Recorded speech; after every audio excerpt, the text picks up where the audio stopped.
first of all, if you would introduce a moodfly to the world. Well, Blair Moodfly is, that umlaut is very special to him, is one of the Queen's physicians. He's part of the team that look after Queen Victoria. He takes his job very seriously. He very much enjoys his position of authority. And he was at university with Dr. John Dolittle.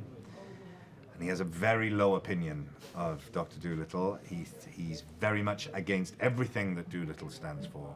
He hates how chaotic and spontaneous he is, and this connection that he has with animals. He thinks he's a crazy person. But underneath, he's actually very jealous of Dolittle. He wishes he could be more like him. And that's what kind of creates the engine of dislike that he has and disdain for him, and why he wants to stop Dolittle, because he's actually too frightened to be as open and wild as Dolittle. So he tries to do whatever he can to bring Dolittle down. He is something of an antagonist in the movie, but I don't think any person of that character of that type thinks of themselves as a bad person. So I'm guessing, did you approach it from that angle? He doesn't think of himself as a bad guy. He thinks of himself in the right. And he realizes through the film that he's got to maybe change his opinion a little bit. How did you sort of first approach him when you got the role? Well, nobody thinks of themselves as the bad guy in their own story. You're the hero of your own story, aren't you? So you sort of see everything from that perspective. And so Moodfly believes that he is doing the right thing, that Dolittle represents a chaos that cannot exist in life, and that it will bring down not only the best for the Queen, but also for the Empire and everything else. You can't have this chaos. And so, you know, that's what he sticks to. But I think underneath it, he knows on some level that actually he should be more like that. And so eventually, I think, when he has the opportunity to change the way he sees things, he wants to grab that. So that's the lesson that he learns through the story, that you have to be brave enough to just loosen up a little bit and take some risks and see what happens, rather than pinning everything down with certainties all the time. Obviously, you're working opposite Robert for some of the film. What was that experience like? I don't think you'd worked before together. What was your experience? No, I'd never worked with Robert before. I'd been a huge fan of his work, obviously. But I didn't know what to expect, really. And so I was very, very pleased. You know, as soon as you meet Robert, he really kind of makes you feel very special. He's got an extraordinary kind of energy, and he's so generous and warm and funny. And what he brings into the work itself is an incredible, playful energy. He's very spontaneous. You know, he's very like Dolittle in many ways. He's got this kind of very, what appears to be quite chaotic energy, but actually it's with a purpose. He wants to make sure that things are very alive and in the moment in front of the camera, and so his sort of desire for things to be fresh and in the moment is really kind of electrifying. And so I loved being able to have that sense of play with him on camera. I loved that, and it's very rare to get to have an actor of his stature who's willing to take those sort of risks, really. The film features one or two effects, one or two sort of CGI creatures. I know that on set, a lot of that was brought to life by puppeteers, by people physically standing in for some of the creatures, and then the occasional tennis ball, the occasional dot, the occasional this and that. You've had some experience with effects. You know what you're dealing with. How was the experience this time?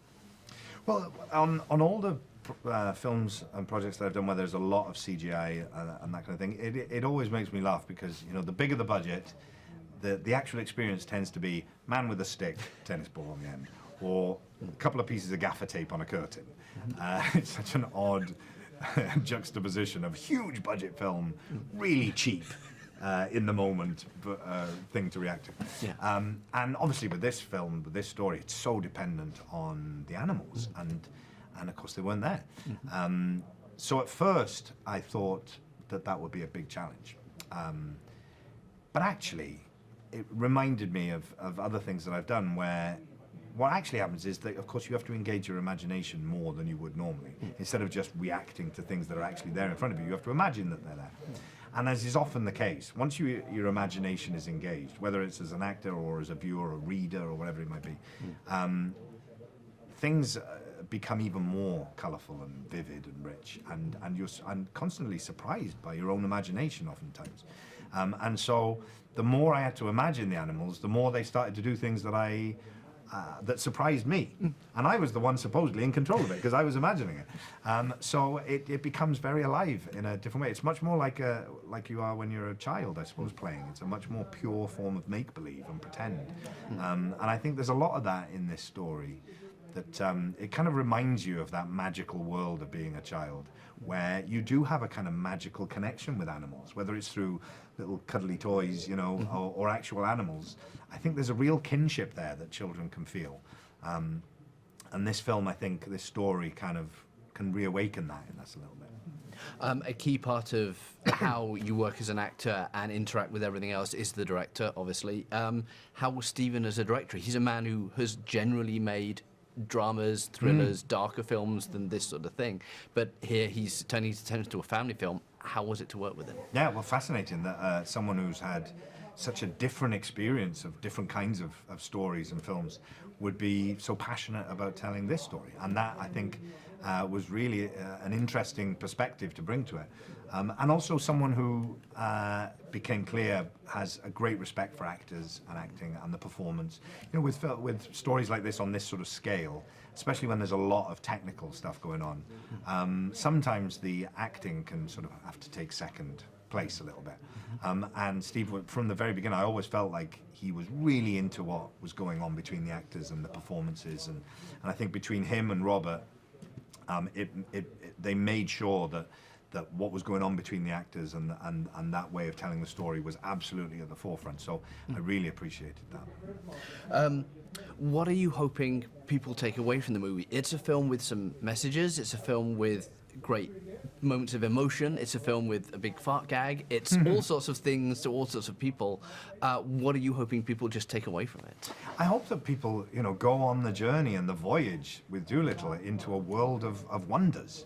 And I think that is what this story can do. When I saw the original Dolittle film when I was just about 7 or 8 years old, it was a real world of wonder that it opened up, these extraordinary magical exotic creatures and these and the promise of distant lands where these creatures have come from, and that extraordinary connection with animals that we feel on an instinctive level that we can have, but in the real world we feel very separate from. So I think this story can open all that up and allow us to engage in the mystery of the world as well as the wonder of it again.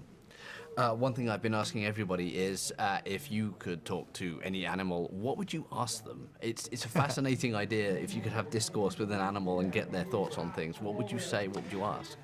So what are we missing? You know, as human beings, we see the world, we put it into boxes, and we categorize things, and we feel like we have this sort of arrogant sense that we get it, we understand the world, we know it, we've categorized it, we've given it labels. And I think animals maybe are able to see it in a very different way. So I would love to know, what is it that's in front of our noses that we just can't see? It's an interesting era for family films in particular. Kids have so many choices. They have their iPads, their phones, they have everything, video games, everything like that. So how important is it to still have family films like this to bring the family together, to sort of just entertain people in a way that's different from 1,000 little options they might have?